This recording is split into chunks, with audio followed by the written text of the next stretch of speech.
नमस्कार लिलीज हबिस्तान तरफ मोर समस्त प्रिय यूट्यूब दर्शक मान पुणी एक नुआ अध्याय को स्वागत करुच्ची मु एवं आम सोसाइटी तरफ मोर समस्त दर्शक को उत्कल दिवस उपलक्षे शुभेच्छा और शुभकामना जनाऊँगी। ए वर्ष आम सोसाइटी किपरि उत्कल दिवस पालन है ताहा मु आपणक सम्मुखेर उपस्थापन करने को इच्छा प्रकाश करिछि। दयाकरी आपण माने धैर्यर सहित सबु कार्यक्रम देखिबे बोली मोर आशा और विश्वास। छोट छोट पिला माने किपरि निजर प्रतिभा प्रदर्शन करचंती टिके देखंतु और देखिला पर निजर मतामत देबाकू भूलंतु नाही। आउ आमर एही कार्यक्रमटा प्राय संध्या 7टा रु राति 10टा पर्यंत चलीथिला। आसंतु ताले संपूर्ण कार्यक्रम एबे देखिबा।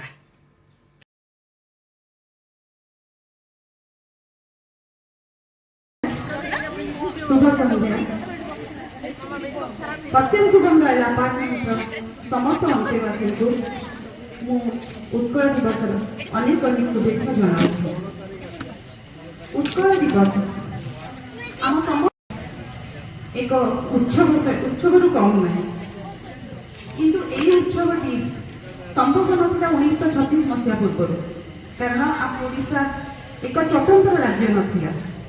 1903 मसीह उत्कलमणि एवं से दिन आम यही उत्सव को पालन कर पालन कर मुख्य उद्देश्य से महान व्यक्तित्व मानकर से त्याग को आम आम मन रखा से श्रद्धांजलि। कार्यक्रम आरंभ में ओडिशा को स्वतंत्र प्रदेश गठन करिबारे जो मानकर मुख्य अवदान थिला उत्कलमणि गोपबंधु और मधुबाबू से फोटो रे प्रथम पुष्पमाल्य अर्पण होइथिला। आम सोसाइटी वयोज्येष्ठ व्यक्ति मान द्वारा दीप प्रज्वलन होइथिला। तापरे सांस्कृतिक कार्यक्रम आरंभ होइथिला।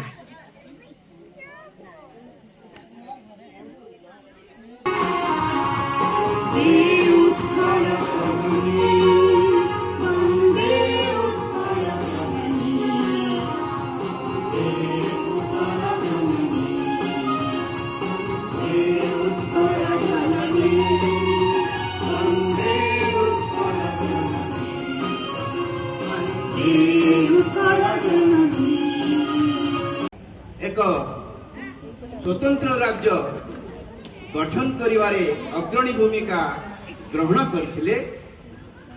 से मानकर स्मृतिचारण करी से मानकर प्रेरणा ग्रहण करी आमर नूतन भविष्यत कार्यक्रम प्रस्तुति करबा पई आजिर ये उत्सव पालन मु जहाँ कहूँ जी हुए तो आपण बहुत भल लगी पारे।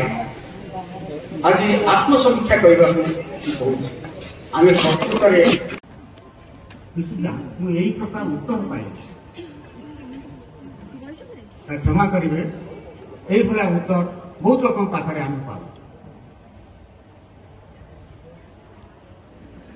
ओडिया जाति प्रकृत में आमर मानकर हीनमान्यता अच्छी। आम निजक बहुत छोट बोली भाव अन्य मान परिचय गौरव देखा कहले सर आज आपको भाषण पड़े भाषण कौन केते समय ना 5 मिनिट तापर विवेश्वर सर मत कहते ना 20-25 मिनिट कहना पड़ो और जेना सर आम सेक्रेटरी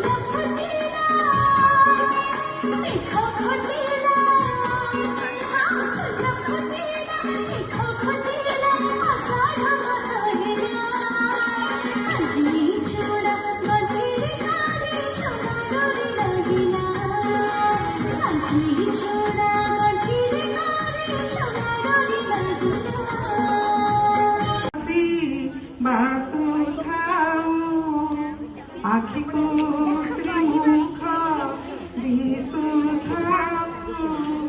गरुड़ा पछरे थिया आपे आपे हाथ उठी जाऊ।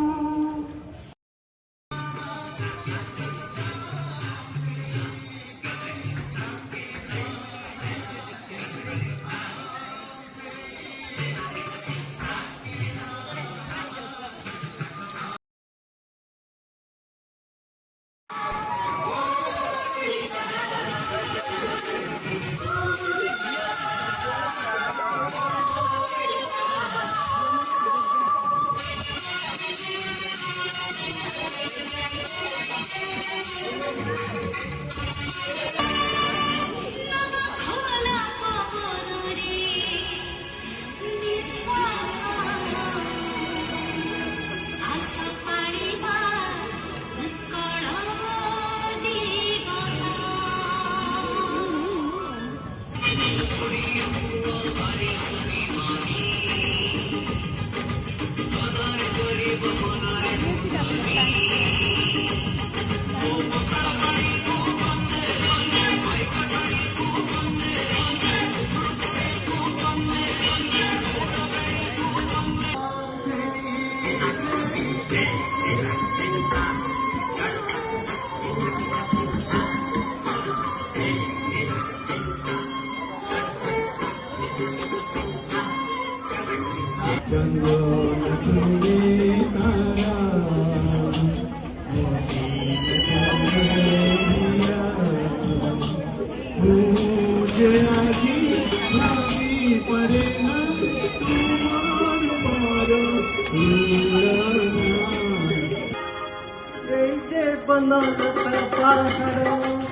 ବର୍ତ୍ତମାନ ସୋସାଇଟିର କୁନି କୁନି ପିଲାମାନେ ସବୁ ବିଭିନ୍ନ ପ୍ରକାର ଫ୍ୟାନ୍ସି ଡ୍ରେସ୍ରେ ଭାଗ ନେଇଥିଲେ। ଉତ୍କଳମଣି ଗୋପବନ୍ଧୁ, ରମା ଦେବୀ, କିଏ ଏଇ ଯେଉଁ ବାଜି ରାଉତ, ଆଉ କିଏ ପାଇକ ପୁଅ, ଏମିତି ସବୁ ଇଏ କରିଥିଲେ। ଆଉ ଆମର ଯେଉଁ ସୋସାଇଟିର ଯେଉଁ ସବୁ କମ୍ପିଟିସନ୍ ହେଇଥିଲା, କୁଇଜ୍ କମ୍ପିଟିସନ୍, ଏସେ କମ୍ପିଟିସନ୍, ସେମାନେ ଯେଉଁମାନେ ପୁରସ୍କୃତ ହେଇଥିଲେ ସେମାନଙ୍କୁ ସବୁ ପୁରସ୍କାର ମଧ୍ୟ ଶେଷରେ ଦିଆହେଇକି ଆମର କାର୍ଯ୍ୟକ୍ରମ ସମାପନ ହୋଇଥିଲା।